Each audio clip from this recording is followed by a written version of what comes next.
Well, thank you, everyone. My name is Linda McCormick, and I am product manager for Northern Europe with Tenon Tours. Tenon Tours is a U.S. tour operator, and we specialize in tailor making FIT tours to the Nordic countries in Europe. And we've been at it for 16 years, although we began with the Nordics in 2022.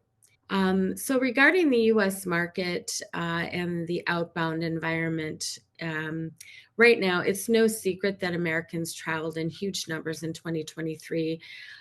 We had a good economy despite the predictions that were for inflation and the recession.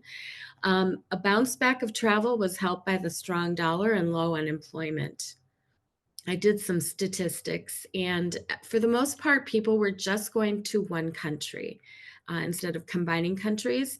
And of the individual countries of the Nordics, Norway was slightly ahead of Finland, and Finland was pretty strong, mostly during the winter. And the number of nights in country, which is fairly common for the US market because we don't have as much vacation time as the rest of the world, but 7 to 10 nights. And that was not including travel to or from the destination. And the months of travel, of course, July through September, the most desirable months for travel in the Nordics was the most popular. But we do want to try and increase shoulder season, off season. We had travelers in every month except for November. In terms of the outlook for 2024, the war in the Mideast and the recent travel warnings for Americans are very troubling. And we have a presidential election coming this year or next year, and there is some uncertainty with that. And this year is particularly bumpy. We don't know how the dollar, if it would be affected by that, but there's still going to be a high demand for travel. We expect that in 2024. And looking at the Nordics, they are attractive to travelers after the scorching crowded summer in Europe this past year. The Nordics are also perceived to be a safe destination and not as crowded. We also see a trend toward more activities and experiential travel. In terms of opportunities and challenges, I think we have more opportunities when it comes to travel to the Nordics than challenges. As we've mentioned before, the cooler climate may be attractive to people and with fewer crowds. There are wonderful, unique properties and immersive experiences that are being introduced by our wonderful suppliers. We do have a challenge that more people are traveling or deciding to travel closer to their departure day. We call it, more last minute within 3 months of travel.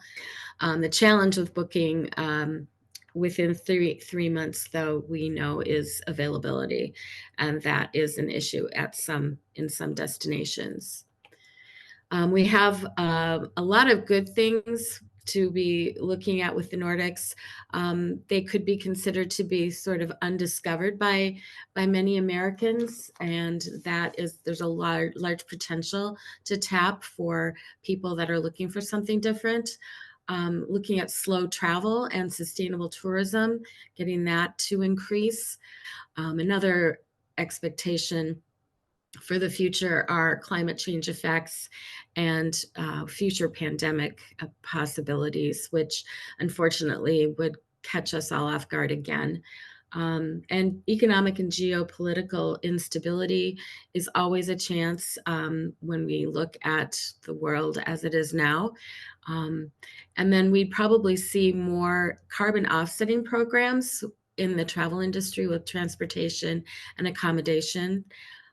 So that is something to look ahead to and very probable.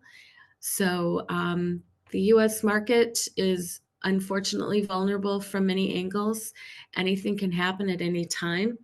But we find that the US travelers are resilient and they'll travel more now than ever before because they have that desire, and travel is a priority for the US market, and they will continue to seek out wonderful destinations, and the Nordics are we couldn't be more proud to be representing the Nordic countries in travel. And it's been a pleasure. I'm sorry I wasn't able to attend the event here, but I appreciate the opportunity to present a little bit of a snapshot of the U.S. market. And from Tenant Tours to all of you, thank you very much.